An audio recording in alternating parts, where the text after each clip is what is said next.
Yhteistyössä Cobra.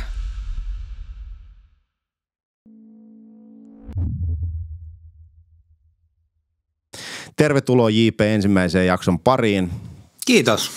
Kerros ne, ketkä ei sua jostain sattuneesta syystä vielä tunne, niin mikä mies kyseessä? Vanha mies tietenkin, kun 25 vuotta ollut alalla, mutta toisaalta se tarkoittaa kokemusta ja näkemystä. Ja tietenkin meillä on ollut mielenkiintoisia viimeiset 4 vuotta aika lailla on koronaa ja on ollut sota ja kaikkea muuta, niin eihän tämmöistä koskaan ollut Suomen asuntomarkkinassa aikaisemmin. Joo, mietittiin näin. 2000-luvun alkuun, niin se oli pelkkää nousukautta. Ja nyt on tullut sitten, koronahan oli niinku hetkellisesti se pikkukyykky, siitä selvittiin silleen, että tuli asuntopula oikeastaan ja sitten kysyntä nousi, tarjonta oli vähemmän, hinnat nousi äärimmäisen paljon. Mitä sä veikkaat, paljon korona-aikana hintataso nousi keskimäärin? Kyllä se varmaan, me puhutaan varmaan tässä pääkaupunkilla varmaan 5-7%. Totta kai tuli niitä ylilyöntejä välillä, niin kuin mekin ollaan oltu myymässä, niin pyydetään 500 000 ja saadaan 570 000, niin tämmöisiä tuli korona-aikana, mutta se oli siitä kiinni, kun ei ollut asuntoja. Joo, just näin. Ja nythän markkina on niinku tunnetusti dropannut tässä viimeisen vuoden aikana aika rajusti.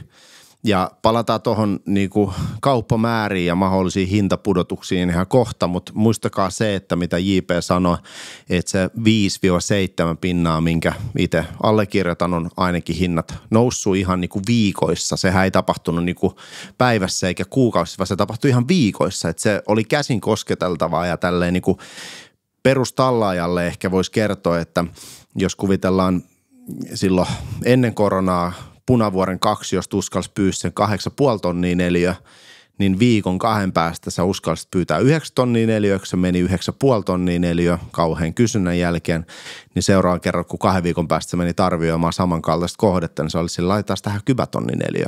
Ja sehän toteutui päivissä, niin sehän nosti sitä hintatasoa. Että sillähän välittäjät myös niinku kun asiakas määrää sen hinnan ja välittäjä haluaa sen kohteen myyntiin, se huomaa, että tästä on myyty tähän hintaan, se lyö vähän päälle, boom, se menee, tilastoon jää jälki, 3 kuukauden päästä joku näkee sen ja taas pyydetään lisää. Kyllä. Mutta nyt ei meekään näin. Ei, kyllä me ollaan toiseen suuntaan. Nyt me ollaan ollut hissi alaspäin, hissi ei mennyt ylöspäin. Joo, se on ikävä fakta.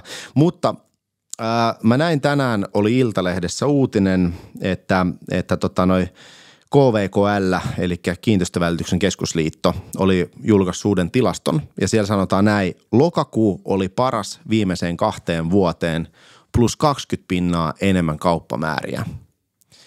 Nythän ihmiset lukee, että okei, nyt markkina lähti vetää. Jes, laitetaan asunto myyntiin ja laitetaan vähintään sama hintaa, mihin me ostettiin se 2 vuotta sitten siihen huippumarkkinaan. Miten sä kommentoisit tota? Ollaan aika metsässä, kun sanoo suoraan, jos pannaan sama hinta, mitä oli 2 vuotta sitten. Totuus on kuitenkin se, että tänä päivänä ollaan jo tuolla 2015, 16, 17 tasolla näissä hinnoissa. Ja jos mietitään toistepäin, mitä oli 21-23, niin markkinastahan tehtiin puolet vähemmän kauppaa 2 vuodessa. Eli koko markkinasta lähti puolet pois kauppamääristä, yhtä lailla sitten liikevaihdosta välitysliikkeeltä, ja sehän näkyy tänä päivänä. Joo, just näin. Eli toisin sanoen, vaikka kohteet liikkuu, kauppamäärät noussut, mutta hinnat ei ole sun mielestä noussut. Ei ole vielä. Ei. Jopa tässä pääkaupunkiseudulla on jopa laskenut hinnat vielä pikkasen. Joo. Sä sanoit siitä, että ne oli, nehän on pudonnut tosi rajusti. Mä uskaltaisin puhua PK-seudusta, kun me tunnetaan se markkina.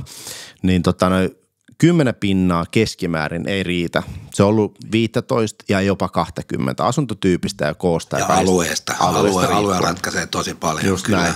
Että se, jos sä oot maksanut 450 tonnia siitä Punavuoren 2, niin todennäköisesti 400 tonnia et saa tänä päivänä, ellei se ole jotenkin todella uniikki.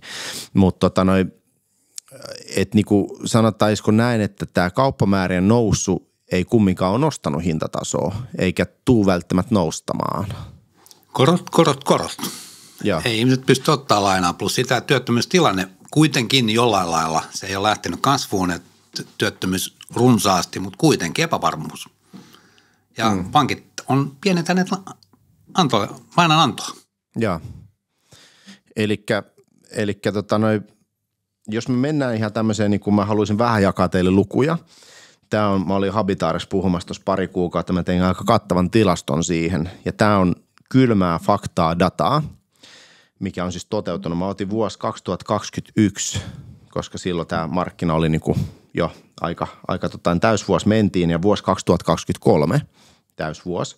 Niin esimerkiksi Jätkäsaaren alueella, missä niinku taas on hyvin paljon uudehkoja asuntoja, niin kauppamäärien määrät olisi siis tippunut noin 38,5%. Tehtiin vähemmän kauppaa, aika iso pudotus, mutta neliöhinnat on laskenut keskiarvo, jos katsotaan 1850 € neliöltä. Elikkä on menty aikamoiseen droppiin. Ja sitten taas Kallio, niin siellä on melkein 50% myyty vähemmän. Kalliossa tunnetusti on paljon pienehköjä asuntoyksiöitä, kaksioita, niin siellä se pudotus on ollut 1000 € neliöltä. Ja Ullanlinnassa, mikä on pidetty arvoalueena, missä nyt rikkaita ei koske nämä, ideologialla on menty aina, mitä ihmiset sanoo, niin 30% on myyty vähemmän, 880 € neliöltä tullut alas. Ja Pakila oli hyvin erikoinen. Siellä on 33% myyty vähemmän, mutta hintataso on dropannut 110 € neliöltä vain. Ja nyt jos me mietitään, niin Jätkäsaaressa, koska siellä on uudareita, niissä on se hintagäppi käytettyihin asuntoihin aika iso, niin siellä on ollut pudotus ehkä eniten. Kalliossa taas, kun tarjonta on ollut enemmän, niin pudotus on ollut iso. Ullanlinnassa oma teoria on se, että moni on ostanut korona-aikana ylihintaisia asuntoja itselleen myös, ottanut sen maksimimäärän, mitä ei välttämättä pysty kattaa, ja sitten rahat on loppunut kesken tai sitten on ollut tosi tiukka taloustilanne. Ja muutenkin siellä on paljon näitä isohkoja asuntoja, missä on kuolinpesi ynnä muuta, niin niitä on jouduttu myymään halvemmin. Mutta Pakilassa mä uskon, että hintataso on tullut niin paljon alas, koska siellä on kuitenkin perheasuntoja. Kyllä. Ja yhtä lailla, jos miettii Pakilan alueella, niin siellä ei ole kerrostaloja ollenkaan. Joo. Et siinä mielessä aika isot tekijät, että se on vain pientaloalueena ja siellä se on siinä mielessä on sekä uutta ja vanhaa. Siinähän on nyt viime vuosina tullut paljon uutta. Joo, näitä rivareita ja paritaloja. Rivareita ja paritaloja, niin siinä mielessä niin se on pitänyt sitten kanssa, kun sitä uudistuotantoa tulee, niin silloinhan vanha tuotantonkin hinta säilyy, jopa nousee. Joo, just hyvässä näin. Markkinassa. Joo, eli silloin kun pienelle mikrosijainnille, mihin ei saa kauheasti rakennettua uutta, tulee uutta, niin se on positiivinen merkki vanhalle, että se lähtee hilantuu, eikö niin? Kyllä. Joo, mutta tämä on niinku jännä, mä puhuin tänään toimistolla muutaman meidän välittäjän kanssa, niin nyt kun ihmistä nyt kuvitellaan Jätkäsaari-alueena, tätähän niinku tilastot ei kerro ja me voidaan kertoa teille, että jos se 1850 € on keskimäärin tullut hinta alas, niin toi on niinku mun mielestä suhteessa enemmän vielä tullut niin sanotusti alas, mitä tilasto ei näytä, koska nämä hinnat, mitä on myyty, ne on pohjalukemilla, ne on niitä sen alueen yhtiöiden parhaimpia yksilöitä. Eli jos sulla on Jätkäsaaressa esim. Katutason yksiö, sä otat okei, no nyt mä otan 1850 € neliöltä alas, mikä on tullut alas, niin todennäköisesti sä et saa myytyä edes siihen hintaasta, koska se pudotus on ollut niistä huippuyksilöistä, ylimmän kerroksen merinäköala, koska kukaan ei halua ostaa edes sitä ensimmäisen kerroksen asuntoa nyt tässä markkinassa, koska tarjonta on muutenkin paljon. Eli jos sä oot tehnyt huonon ostoksen niin sanotusti huonolla mikrosijainnista tai huonosta yhtiöstä, niin vaikka kuinka paljon sä lasket hintaa, niin välttämättä se ei edistä sitä kauppaa. Uskotko tähän väitteeseen? Uskon siinä mielessä, mitä enemmän hintaa lasketaan, se enemmän epävarmuutta tulee ostajalle, että mikä tässä on vikana. Joo, just se näin. on se toinen puoli. Just näin. Kuitenkin se psykologia aina mukana, että kun ostetaan kotiin, niin siinä pitää olla jotain, jos kodin hinta käy laskennalla, tai miettiä, että onko siellä remonttia tai mitä siellä sitten onkaan tulossa. Joo. Itse asiassa noista remonteista, niin jos sulla on, tämä varmaan kiinnostaa monia, jos sulla on niinku ihan hyvä pohjainen asunto, ihan hyvällä sijainnilla, mutta siihen on tulossa tosi paljon remonttia. On se sitten omakotitalo, paritalo tai kerrostaloasunto. Kuvitellaan, sinne on tulossa vähän salaojaa ja noi putket ovat tehty salaojaa, julkkaria, vähän kattoa, häämöttää 5 vuoden sisään. Ne näkyy PTS:ssä eli pitkän tähtäimen suunnitelmassa, taloyhtiön papereissa ilmenee ja välittäjä ilmoittaa niistä ostajalle. Niin vaikuttaako se paljon kysyntään? Ja kysyntähän vaikuttaa hintaan. Totta kai se vaikuttaa. Ja sitten tänä päivänä kuitenkin, jos mietitään alueita, niin siellähän on paljon. Siellä on paljon korjausta vaativia talouksia ja sitten on taas päinvastoin paljon hyviä, mitä on korjattu. Ja siinä on aika iso käppi ja se vaan korostuu tässä markkinassa. Joo. Eli silloin kun on ollut tämmöinen tasainen markkina tai varsinkin koronamarkkina, niin olisiko näin, sanotaan, että ostaja ei välttämättä, no julkkari tulee 3 vuoden päästä, en mä tiedä mitä se maksaa ja kuinka paljon se vaatii, ihan sama, tämä on hyvä, mä ostan. Kyllä. Ja nyt ihminen on silleen, että silloin ostettiin tarpeeseen. Ensimmäinen koronavuosi tarvittiin 1 etätyöpiste kotiin, tuli toinen koronavuosi tarvittiin toinen. Joo. Eli oli selkeä tarve sille isommalle asunnolle. Ja niitä oli, ja sitten toisaalta ei päästy matkustaa, ei päästy mitään ja siellä kotona piti olla, niin pitää sitä tilaa saada. Joo. Et ihan luonnollinen selitys siihen, minkä takia isot asunnot teki kauppansa. Joo, just näin. Ja nytten tavallaan, kun sitä tarjontaa on enemmän ja rahastolla on tarkempia ja yllättävät kulut vaikuttaa päätöksiin, niin sitten jos vaikka olisi tarve ja on hyvä pohjainen asunto, mutta jos on tulossa sitä sun tätä remppaa, niin todennäköisesti se vaikuttaa tosi paljon hintaa siis ja kysyntää. On ja nythän kannattaa tietenkin vaihtaa, kun hinnat on alhaalla pienestä isoon, mutta se, että nyt kuvitellaan, että mä saan tästä pienestä hyvän hinnan isona halvalla, mutta sehän ei ole totta. Joo. Ollaan samassa hintahississä aina. Kaikki hinnat laskee, kaikki nousee. Joo. Mutta tietenkin nyt me saadaan se isompi asunto suhteessa halvemmalla. Joo, hinnat on alhaalla. Just näin. Eli tavallaan vaikka sä oot ostanut sen Punavuoren 2 on 450 ja myyt sen 400 tonnia ja jos sä oot ostamassa sitä kolmiota, niin todennäköisesti siellä on valinnanvaraa paljon huomattavasti enemmän. Sulle sä saat vähän operoida rauhassa, ei tarvitse päivässä tehdä päätöstä, vaan sä voit odotella 3 viikkoa, kiertää rauhassa ja todennäköisesti se kolmio, mikä olisi maksanut 700 tonnia silloin, maksaa ehkä nyt sen 600. Eli sä teet voittoa käytännössä. Jossain kohtaa joo. Ei suoraan voi panna Exceliä, että no niin, tämän verran mä voitin. Just näin, mutta jos sä ostat pidemmäksi aikaa, sä oletat, että nämä nousee. No kysymys, miten sä uskot, milloin nämä hinnat nousee? Se onkin mielenkiintoista. Jos markkinaa katsotaan tällä hetkellä, me ollaan nyt 2 vuotta menty alaspäin, selkeästi alaspäin, paikka tosi paljon. Nyt korko laskee, aina kuvitellaan, että hinnat käy nousemaan. Ei ole noussut. Ei ole noussut. Minkä takia ei ole noussut? No ihmiset ei uskalla ottaa, niin kuin tuossa vähän aikaisemmin viittasin siihen, että työllisyys, moni asia siitä, asunnon kunto, kaikki. Nyt katsotaan paljon tarkemmin, mitä ollaan ostamassa. Ja se on yksi iso seikka ja pankit on paljon tarkempia tällä hetkellä sitä, mitä ne lähtee luotottamaan. Joo.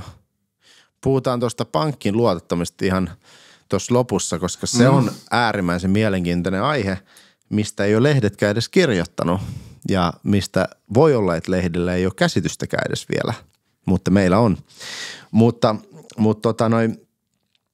jos pitäisi ennustaa, nyt täällä on paljon kuuntelijoita, jotka miettii, että ne on nyt, mä tiedän, meillä on paljon tuttuja ja asiakkaita, jotka on sinnitellyt 3-henkinen perhe siinä 2:ssa tai isompi perhe 3:ssa ja nyt mä en myy, koska mä oon tottunut aina saamaan omat pois tai tekemään voittoa asunnosta. Tämähän on se ideologia, mikä on valitettavasti ollut Suomessa varsinkin. Mitä tahansa ostat, asut 2 vuotta vähintään verovapaaksi, teet voittoa. Ja nyt se on kääntynyt niin, että asumisestahan ja koroista pitää maksaa. Mä en asukaan täällä niin kuin ilmaiseksi ja tee voittoa. Ja vaikka moni ymmärtää varmasti sen, että nyt jos hän myy ja tekee tappio sen 20, 30, 40, 50 tonnia ja jos ostaa isompaa, niin todennäköisesti se tekee voittoa niin kuin silleen, tolle jos mietitään, mä saan selkeästi halvemmalla. Mutta musta tuntuu, että monille asiakkaille tuntuu niin kuin henkisesti pahalta hyväksyä, että mä jään tappiolle, vaikka mä ostan huomattavasti halvemmalla. Niin miten sä sanoisit, että kun mä tiedän, että moni on odottanut tässä 2 vuotta ja sitten ne on sanonut, ei nämä niin kuin nouse nämä hinnat, vaan niin kuin sanoit, että ne on jopa laskenut ja okei, tämä uusi on huomattavasti halvempi, niin on sitten tehnyt päätöksen, mutta siellä on paljon, jotka miettii, no mä nyt sinnittelen tässä ja jollekin jopa saattaa olla niin, että just kädestä suuhun menee, koska kulut on aika isot, niin kevät tulee, korot laskee, inflaatio taittuu, oletushan on se, no nyt nämä lähtee nousee niin kuin koronasta tyyliin. Mä en usko itse. Mä en usko, että riittääkö 2-3 vuotta, koska mä oon sanonut monille asiakkaille, että vaikka se nousisi se sun asunto seuraavan vuoden aikana se 2 pinnaa, niin se on suhteessa aika paljon, koska tää kannattaa ottaa huomioon, että siinä vuoden odottelussa sä oot maksanut vastiketta ja maksanut korkomenoja, jos sen varmaan verran, mitä se 2 pinnaa on arvonnousua tehnyt. Eli +-0. Ja se uuden ostaminen taas nousee kanssa. Et tietenkin tätä ei voi ennustaa ja niin kuin ihan näin laittaa, mutta about tällaistähän se on. mutta nouseeko hinnat nyt niin kuin keväällä? Ei nouse.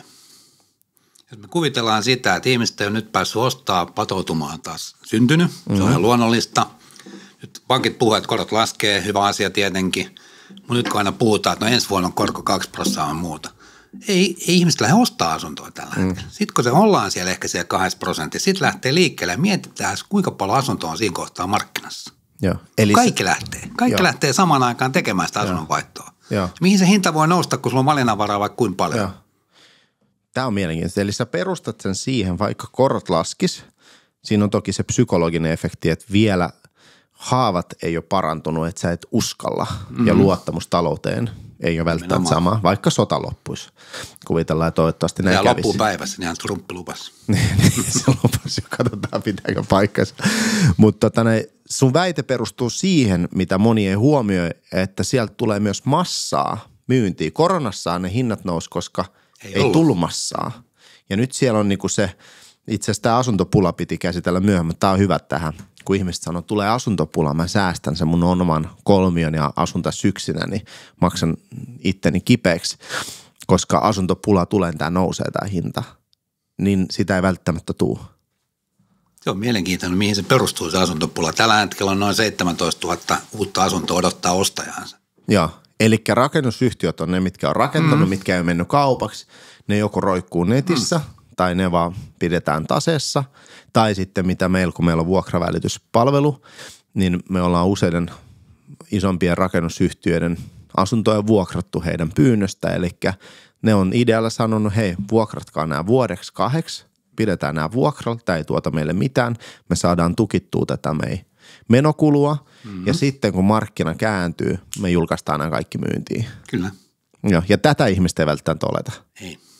Vaikka rakennusmäärät siinä mielessä, jos miettii, viime vuonna on valmistunut 40 000 asuntoa, tänä vuonna valmistuu kutakuinkin saman verran, mutta uusia aloituksia on paljon vähemmän. Niitä on puolet vähemmän kuin viime vuonna. Viime vuonna rakennuslupia haettiin noin 40 000 asuntoa, niin tänä vuonna noin 20. Eli se putoo koko aika, mutta kun meillä on tämä iso varasto siellä, mitä nyt vuokrataan. Joo, just näin. Niin, ja eikä meidän väkiluku kasva kuitenkaan siinä, että pääkaupunkiselle tulisi ostaa esimerkiksi 10 000 lisää ihmisiä. Joo. Eli siihen tämä perustuu. Siihen se perustuu. Eli käytännön faktaa.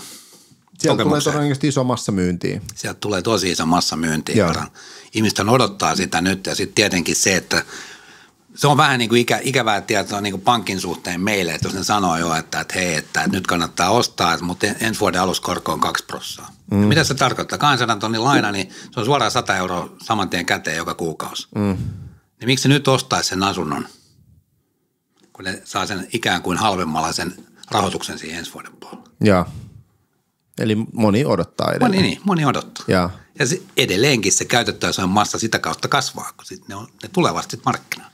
Joo, just näin. Mutta tämähän tarkoittaa, että välittäjille tulee myös niinku aika paljon duunikeikkaa. Kyllä. Mutta se on ihan hyvä. Meistä on kuitenkin noin 30% pudonnut pois viimeisen 2 vuoden aikana, että ne, ketä on jäljellä vielä sitkeästi, niin ne saa jopa leivän päälle muutenkin kuin vain jääkaapin valo. Just näin. Ja tämä on just se, että jos puhutaan vähän menneisyydestä, nyt puhuttu tästä hetkestä ehkä ennustot tulevaa, mihin niin kuin kertauksena, että minä ja JP ainakin henkilökohtaisesti ei uskota sitä, että niin kuin ensi vuonna kauhean hintabuumi nousee. Kauppamäärät todennäköisesti nousee joo, ihan väkisinkin. Hinnat toskin ei nouse, tuossa oli aika hyvä perustelu, minkä mä ostan ja itse näen sen päivittäin. Ja koska nyt tavallaan siis ihan insight-tietona, jos mulla on vaikka 10 arviokäyntiä, eli ihmiset pyytää mut arvioimaan heidän kotia, vaikka tällä viikolla esimerkiksi, niin ennen vanhaa 8 tuli, sanotaan, mulle myyntiin, 2 tuli jollekin toiselle välittäjälle myyntiin. Et ne ei tykännyt mun näkemyksestä musta tai muuta vastaavaa, mutta niinku melkein kaikki meni myyntiin. Et niinku suuri osa valitsi mut tai 4 liikkuu ja loput valitsi jonkun muun. Mutta nyt jos mä käyn heittää 10 arviokäyntiä, niin sieltä todennäköisesti tulee tällä hetkellä, mä sanoisin 2-3 myyntiin, 2-3 ehkä menee muille myyntiin, koska mä sanon rehellisen hinnan ja muut valehtelee ja se on myymättä ja ne soittaa meille 4 kuukauden päästä. Mutta se puolet, se ei mene myyntiin. Ei, ne jää odottamaan. Ne jää odottaa. Ai saako tästä näin vähän? Joo, kyllä. Sitten pari muut sanoo saa, odotellaan. Toi, mitä sanot, on täysin fakta, allekirjoitan. Mutta nyt 2 vuotta kumminkin mennyt hinnat tullut alas, jokainen tietää, tuossa teille aikaisemmin kerroin vielä niin kuin rehellistä hintanäkemystä, että se 10 pinnaa ei välttämättä edes riitä ja noin 30 pinnaa välittäjistä on poistunut alalta. Kyllä. On en nyt sanoisi 100, mutta 10 välitysliikkeitä sulkeutunut. Ihmiset hakeutunut duuniin isompiin, mennyt konkurssiin ja jäänyt eläkkeelle. Ja melkein 2000 rakennusalan yritystä on mennyt konkurssiin. Siellä on pieniä toimijoita, isompia rakennusyhtiöitä, kaikki tietää niitä nimiä, ihan niin kuin valtakunnallisia. Et ei puhuta sille, että hinnat tuli hetkellisesti alas ja pikkusen niin kuin haastava tilanne, vaan tämä on niin kuin todella haastava ollut. Ja jos 30 pinnaa poistuu alalta, niin voi kuvitella, että mikä väkipako siellä on ollut. Kyllä. Miksi sun mielestä rakennusyhtiöt on ihan ymmärrettävää, mennyt konkkaan, ostettu liikaa tontteja, rakennettu liikaa, ei pysty maksamaan laskuja, mutta välitysalalta, miksi sä uskot, että niin moni välittäjä on poistunut alalta? No ei ole saanut leivän päälle makkara, niin kuin aikaisemmin totesin, että sehän on vaan faktaa. Kauppamäärät on puolittunut 2 vuodessa. Kohteet on ollut vähemmän myynnissä. Niin, kyllä, ja pidempiä myyntiaikoja. Jos mietitään tänä päivänä pääkaupunkiseudulla, nyt tällä hetkellä tietenkin markkina on piristynyt, että pienet kaksiot esimerkiksi tekee tosi hyvin kauppansa. Mutta jos me mennään myymään sitä kaksioa, esimerkiksi ne Kallio, mikä oli kuitenkin se hype päällä, niin ei liiku ollenkaan. Joo. Että on nyt hyvin alueellista se, että missä se kauppa käy ja minkälaisilla asunnoilla. Ja sehän vaihtuu tosi nopeasti myös. Joo, se menee, kyllä. Välillä tuntuu, että kaikki menee ja sitten välillä tulee ihan täysin seisake. Joo, kun tuossa yhdessä kohtaa oli, mä en muista missä päin, meillä oli jonkun verran kohteita ja puoleen vuoteen ei mitään ja sitten niinku kaikki meni kaupaksi. Joo. Mistä sä uskot, että se vaihtelee noin nopeasti? No se tulee siitä kiinni, että joku rohkaisee lähteä siihen kaupankäyntiin mukaan. Joo. Tämä on ihan sama, jos meillä on uudiskohteita. Kokemuksen kautta nyt taas peilaan tätä asiaa. Ja aina kun 2 vuotta tulee täyteen uudiskohteeseen, niin aina löytyy joku, ketä haluaa mennä eteenpäin. Syyt on se, että se asumismuoto ei ollutkaan sopiva hänelle tai se on väärä alue tai joku muu vastaava. Kun yksi tekee sen päätöksen, niin muutkin käy myymään niitä omia asuntoja. Mekin halutaan mennä eteenpäin. Ai kun täällä meni niin kuin kaupaksi ja näin poispäin. Niin. Eli kun se menee kaupaksi, niin se herättää muutkin siihen, että hei, mäkin voisin lähteä liikkeelle. Joo. Tämä on se pointti. Se on se psykologinen vaikutus. Se on se psykologinen vaikutus. Joo, kyllä. Okay. Joo, se on niinku ihan jännää oikeasti. Mutta mehän ollaan kasvettu tässä niinku tänä vuonna yli 100 pinnaa reilusti firmana ja siitä iso kiitos koko meidän tiimille. Ja tämä kertoo siitä, että on markkina mikä tahansa, niin kannattaa aina uskaltaa ja mennä vaan eteenpäin. Tietenkin terve järki edellä, mutta se, että esimerkiksi miksi me ollaan kasvettu, niin se johtuu ihan siitä, mitä niin kuin ollaan tiiminä sparrailtu, että jossain kohtaa markkina muuttuu, vaikka hinnat ei nouse, niin kauppamääriä tulee lisää. Ja mehän betsattiin tähän viime vuoden syksyllä, että hei, kaikki muut menee kiinni, raha ei ole kellään, ei meilläkään ollut. Ihmiset voi huonosti työpaikoillaan, koska suljetaan palveluita, lisäpalveluita, kuristaan välittäjän pantaa niin sanotusti, vittuillaan niille, anteeksi my friends. Ja meillä on taas ollut Neliöt-liikkeellä se ideologia aina, että meillä arvostaa ihmisiä. Että meillä välittäjä ei ole Exceli, vaan se on ihminen. Ja ajateltiin, että nyt tässä markkinassa meidän ideologia varmaan toimii, koska hyvät tulee hyvien luo. Meillä on hyvä terveellinen fiilisorganisaatio, sä oot ollut ensimmäisenä, sä tiedät sen tosi hyvin. Mä oon 5 vuotta harjoitellut täällä. niin uskottiin siihen ja painettiin hanaa ja lähdettiin, mitä me yli 30 välittäjää rekrytoitiin. Yritysjärjestelyllä tuli se vajaa 30 lisää, melkein 20. Avattiin 4 toimipistettä ja painettu niinku tosi kovaa siinä mielessä, koska me uskottiin, että nyt kun ne, ketkä kestää tämän, niin niille riittää hommaa, vaikka tämä ei ole ruusuilla tanssimista, niin kuin tämä ei ole, että joutuu tosi paljon taistelemaan jokaista kohteesta ja kaupasta, kun korona-aikanahan varmaan, jos sä tulit alalle ja sait 3 asuntoa myyntiä tuolla jotenkin, niin ne meni niin kuin, vaikka sä et tiennyt mitään. Nyt kyllä. Kokemus merkkaa aika paljon. Ja nimenomaan mä väittäisin, kokemus ei siinä neuvottelutaidoissa, vaan se, että sä saat perusteltua asiakkaalle, että tämä on se sun oikea arvo, että se uskoo sua, ja sä saat sen oikeaan hintaan myyntiin ja saat sitä kautta kaupaksi. Kyllä. Ollut kyllä aika moista. Kiitos JP tästä niin kuin 5 vuodesta, viimeistä 2 vuodesta, mitä on tässä menty selkeää vastakkain. Mutta jos me puhuttaisiin tuosta viimeinen aihe ja tosi mielenkiintoinen aihe just tämä, että miten pankit tästä taisi olla joku lehtijuttu ehkä jossain sivutettu, mutta mun mielestä ei oikein mitään. Ainoa lehtijuttu, minkä mä näin, oli se, että Hypö vai joku teki sen alueiden luokituksen. Eli AA plus, AA, B, miten ne meneekään. Niin sä oot perillä enemmän näistä ja sä oot usean pankin kanssa nyt. Meillä on sisäpiirikuvioita tietenkin tiedossa aina, mutta sä oot käynyt näissä tapahtumissa puhumassa ja pankkireiden ja pankkien kanssa, niin avasta tässä vähän. Joo, nyt kun markkina on muuttunut, niin totta kai se on epävarmuutta luonut sitten pankeillekin siinä mielessä. Ja aika lailla, että jo tietyt pankithan jopa sanoo näin päin, että välitteen tekemille arvioilla ei ole merkitystä, mikä kuulostaa aika käsittämättömältä, että ollaanko nyt yhtä ammattikuntaa laittamassa alas sieltä. Ja mikä tässä on tietenkin pahinta, että jos pankit ei luota enää välittäjiin ja pankit käy itse hinnoittelee asuntoa, niin mitäs tässä sitten tulee käymään? Joo, eli sä tarkoitat sitä just niin kuin ketkä ei tiedä, että jos sulla on se Punavuoressa se kaksio ja sä haluat pankkia varten sen arvion, niin sä yleensä kutsut sen 1 tai 2 välittäjän. Ne yleensä tuosta veloittaa 200-400 euroa, että välittäjä tekee puolueettoman rehellisen arvion siitä sun kodista, minkä se tekee niin kuin eri speksejä katsomalla alueen myydyt hinnat, mihin ehkä pankit pääsee käsiksi, mutta siihen hinnoitteluun vaikuttaa se sun pohjaratkaisu, kun se on käynyt kattoa, se sun keittiökivitaso tai laminaattitaso, miten se keittiölattiat istuu siihen sen alueen trendiin.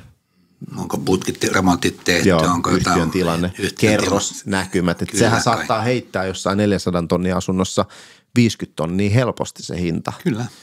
Yhtiön tai jopa 100 tonnia parhaimmassa tapauksessa, mutta 50 tonnia nyt ainakin, että onko se miten remontoitu, miten pohjaratkaisu menee. Ja nyt pankit tai jotkut pankit sanoo, että tuolla paperilla ei tee mitään, koska me itse katsotaan tämä arvio. Me nähdään, mitä niistä on maksettu. Ja se on aika mielenkiintoista, että asunnon kunto hävii kokonaan tänä päivänä. Ja se, että onko sitten pankin väki niitä ammattilaisia katsomaan, että mitä remonttia on tulossa ja mitä on tehty ja muuta, että miten se vaikuttaa asunnon arvoon. Joo. Ja ne katsoo sen jostain tästä hintaseurantapalveluita, mihin välittäjät pääsee käsiksi. Tai... Ei vaan, mä veikkaan, että se on ARAn näitä yleisiä hintapalveluita. Eli vielä epätarkempi. No se on siinä mielessä epätarkempi, mutta olla tietty määrä tietyltä alueelta kauppoja, että ne näkyy siellä. Joo. Sehän siinä on se vielä, että siinä ei mene yksittäiset kaupat ollenkaan, vaan sinne menee vaan sitten, kun on tietty määrä myyty tietyltä alueelta. Tietty könttä. Ja nyt tietyillä alueilla saattaa olla niin, että siellä on paljon 80-luvun taloja, mihin putket tulee 10 vuoden sisään, uudareita ja sitten vaikka 40-luvun taloja, missä on kaikki rempat tehty, niin se hintahan on niinku tosi iso skaala, mitä se eroaa. Kyllä. Mutta miten toi sitten vaikuttaa niinku asunnon myyjään ja ostajaan? No se on siinä mielessä, että nämä ohjaa, mietitään viime kevättä, mitä pankit teki aika ikäviä liikkeitä meidän näkövinkkelistä. Nehän sanoo aina, että hei, nyt laskevat hinnat, tarjotkaa 10% alle hintapyynnin. Joo, tämähän oli ihan lehdissä. Se oli ihan lehdissä. Ja välittäjät kokeneet laittoi jo valmiiksi sen alle 10 pinnaa sen oikean hinnan. No vähän niin kuin me 4 liikkuu tekee, että me mennään siihen markkinahintaan suoraan ja toivotaan, että me saadaan sillä kaikki ne ostajakandidaatit liikkeelle. Joo. Ja nyt niitä ostajakandidaatteja tuli, mutta kaikki alkoi tarjoa 10 pinnaa alle sen ja sitten kun me vietiin niitä tarjouksia myyjille, niin ne kysyivät, että mikä juttu tämä nyt on. Sitten me sanotaan, että kyllä sä oot lukenut lehdestä, että pankithan pyytää tinkimään. Joo. Muutenkin me oltiin aika moisessa, niin kuin sanotaan, tapetin ja seinän välissä. Ja muutenkin. Mutta se, että mihin tämä johtaa siihen, että nämä vanhat asunnot jää väliinputoajiksi. No hypoteekiluokituksen, se on ihan mielenkiintoinen juttu, että jos mietitään, että joku Paloheinä Pakila on 3 aata ja etutyöllä on 2 aata luokitukselta. Miten voi pien asuntoalue olla paremmalla luokituksella kuin keskellä kaupunki pitäisi olla niin kuin 00100 alueella, niin pitäisi olla niin kuin ihan topissa. Mutta siinä me nähdään, alueella on eroja. Toisessa on pienasuntoja, toisessa on isompi asuntoja, toisessa on remppuja tehty, toisessa ei ole. Eli se ei ole pelkästään se sijainti, ei ole se ratkaiseva, vaan se on, että mitä siellä on sillä alueella. Ja tämä on se isoin asia, niin, mitä pitäisi niin huomioida yhtä lailla siinä asunnon arvossakin. No mä heitän esimerkin siinä mielessä. Mä itse asun Länsi-Pakilassa, mulla on 3 alueella. Mä menen liikenneympärän yli 700 metriä Maunulaan, niin se on enää 1 A. Oho, mitäs tapahtuu? Vaikka se on ihan siellä vieressä. Niin. Meidän liikenneympärä yli. Ja se tarkoittaa sitä, että siis pankki, vaikka sulla olisi lainanottokykyä, vaikka se 500 tonnia, niin se ei välttämättä lainota sitä. Eli se sanoo, että tämä on tällä niinku heikommalla alueelle, ei ole likvidi meille, niin mä en annakaan sulle 500 tonnin lainaa tähän, vaan mä annan sulle 400. Niin. Tarkoittaako se tätä teknistä? Kyllä. Näin se menee. Ja sitten sehän tässä on vielä, että totta kai se on selvää. Länsi-Pakilan puolella ei vuokrataloja mitään, taas Manulan puolella on. Et siinäkin tulee jo selkeä ero siis siitä. Ja sitten on vielä kaupungin vuokratontilla olevia taloja ja kaikkea muuta.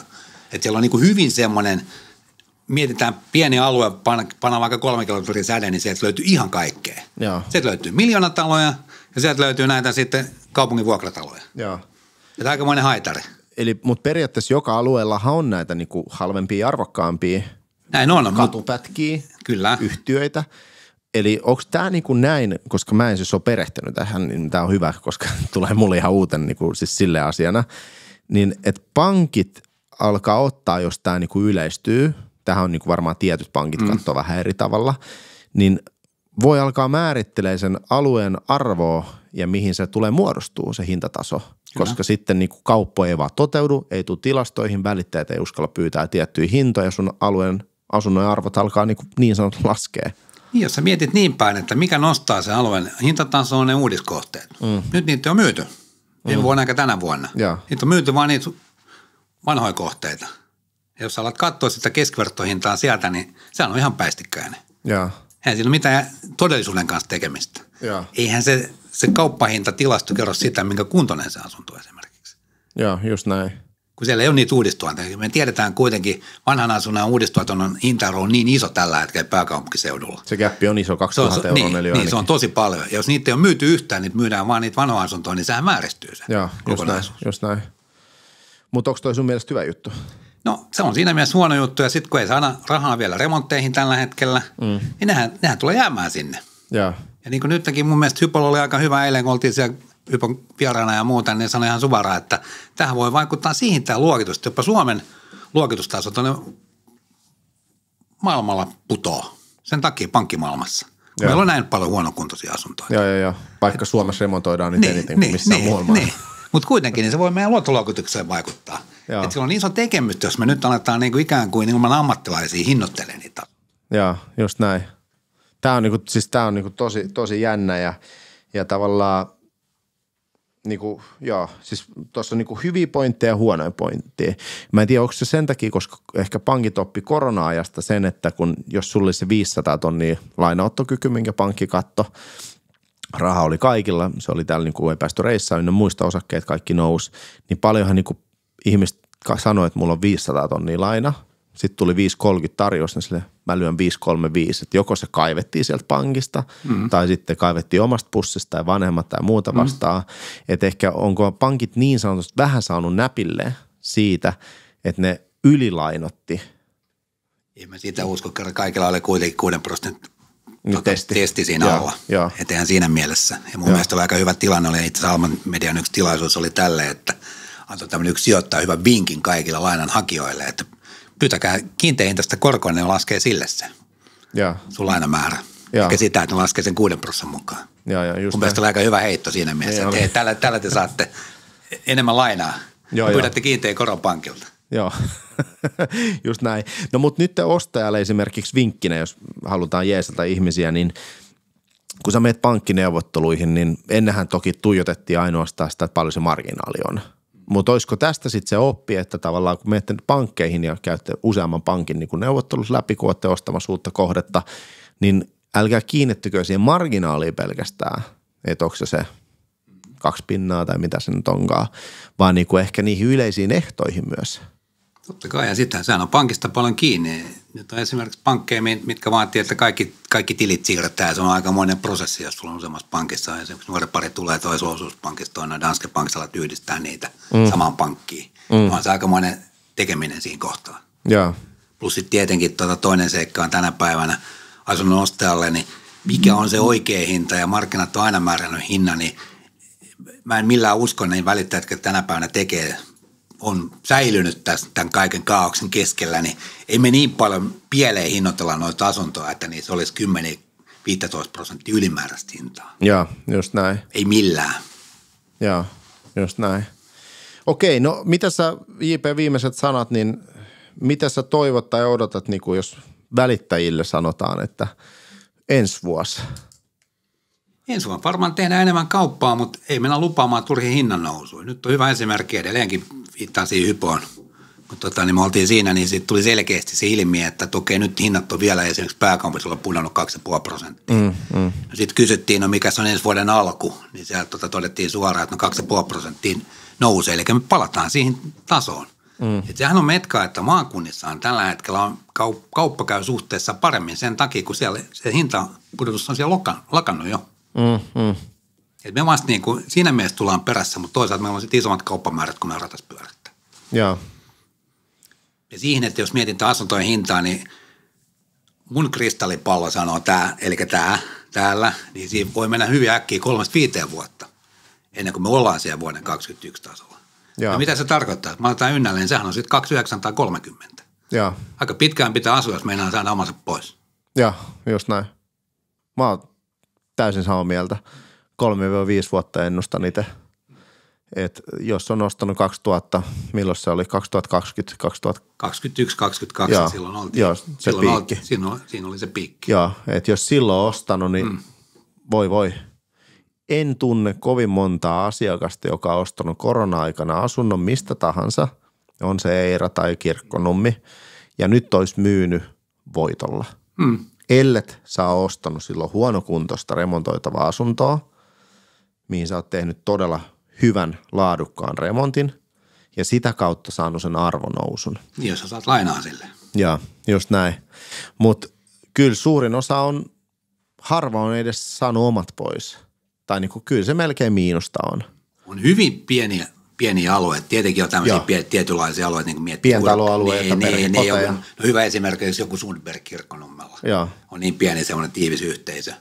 Että siellä, niin kuin nytkin mun asunto myytävä, niin ainoat, ketä siellä käy katsomassa, niin on ne, ketä asuu Sundbergissä sitä asuntoa. Joo. Yksi ainoa on tullut ulkopuolelta. Joo.